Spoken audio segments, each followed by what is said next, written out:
ada seorang hamba rajin sholatnya. Ini sahih riwayatnya, sahih. Rajin sholat, rajin sholat, rajin sholat. Tapi yang menarik tertuliskan, ya, ketika malaikat itu mendapat informasi, ya aras tertuliskan. Ini termasuk bagian dari ahli neraka. Tapi sholat. Perhatikan ya, perhatikan. Ini nanti terkait juga dengan hadis, kalau Anda baca Al-Arba'in, nomor hadis yang keempat itu. Ya, terkait dengan bab takdir. Bagaimana kemudian ikhtiar seorang hamba itu, ya, menjadikan ia berubah dari salah menjadi soleh. Dan sangat dicintai oleh Allah. Oke? Maka apa yang terjadi?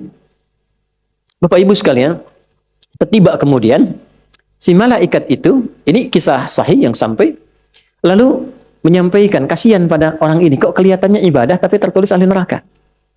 Maka disampaikan dengan cara yang Allahu a'lam, apakah menyamar atau bagaimana, tuliskan. Kamu kok terus-terusan sholat? Padahal belum tentu baik di mata Allah. Belum tentu menjadi bagian ahli surga. Perhatikan jawabannya. Tujuan saya sholat ini bukan karena surga atau neraka. Tujuan sholat ini bukan karena saya dipandang baik atau buruk. Tapi tujuan sholat ini, saya ingin mengagungkan Allah Subhanahu wa ta'ala. Perhatikan. Dan nanti ini menjadi cara bagi seseorang yang ingin bertobat. Jadi kalau ingin bertobat, tobatnya ingin benar, carilah perhatian Allah. Yang penting ridha Allah. Terus saja tobat. Tobat sampai merasakan kenikmatan tersambung dengan Allah. Itu maksudnya. Jadi begitu keluar kalimat itu yang mengguncang arsy. Itu yang dijadikan oleh Allah pelajaran. Bahkan pada alam malaikat untuk mengenal bagaimana rahmat Allah itu diberikan. Mudah bagi Allah membuka, merubah, memutar, mudah. Tapi Allah ingin memberikan pelajaran, bahkan di alam malaikat, bagaimana kasih Allah diberikan. Begitu kalimat itu muncul, apa yang terjadi? Maka berubahlah di arsy namanya menjadi ahli surga. Ini riwayat sahih. Berubah menjadi apa? Ahli surga. Padahal Allah tuh maha mengetahui, gampang aja tinggal dirubah ahli surga, tidak. Tapi Allah ingin memberikan informasi, bahkan di alam langit kepada para malaikat, betapa tingginya rahmat Allah memberi kesempatan pada setiap hambanya untuk kembali kepada Allah dalam kebaikan. Dan itu disebut hamba. Disebut hamba. Karena itu Allah begitu mencintai ketika ada pelaku maksiat, dia pengen taubat, itu begitu dicintai. Dan statusnya naik lebih tinggi. Ini yang menyebabkan ayat ini turun. Qul ya ibadiyalladzina asrafu ala anfusihim. Ini yang menyebabkan itu menunjukkan rahmat Allah. Hai hambaku, betapa besar pun kau pernah berbuat dosa, sepanjang masih hidup belum tiba ajalmu, jangan pernah putus asa untuk mendapatkan rahmatku. Pakai rahmat. Rahmat di sini mencakup Rahman dan Rahimnya Allah Subhanahu wa ta'ala. Karena itu kalau Anda pernah berbuat salah, saya, kita, jangan malu untuk kembali. Kalaupun malu dilihat orang, Allah menyiapkan tempat yang tidak semua orang bisa ke situ. Datang ke masjid. Mohon, minta salat 2 rakaat. Minta kebaikan kepada Allah sampai hati mendapatkan ketenangan. Jelas di sini? Baik. Dan yang ketiga, ini yang paling juga banyak dimohonkan, ya. Satu, solusi. Yang kedua apa?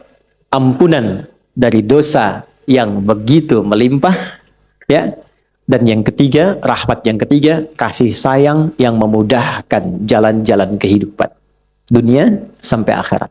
Yang ketiga, semua kita pasti ingin mendapatkan kemudahan, kenyamanan, bukan cuma dunia, sampai dengan akhirat.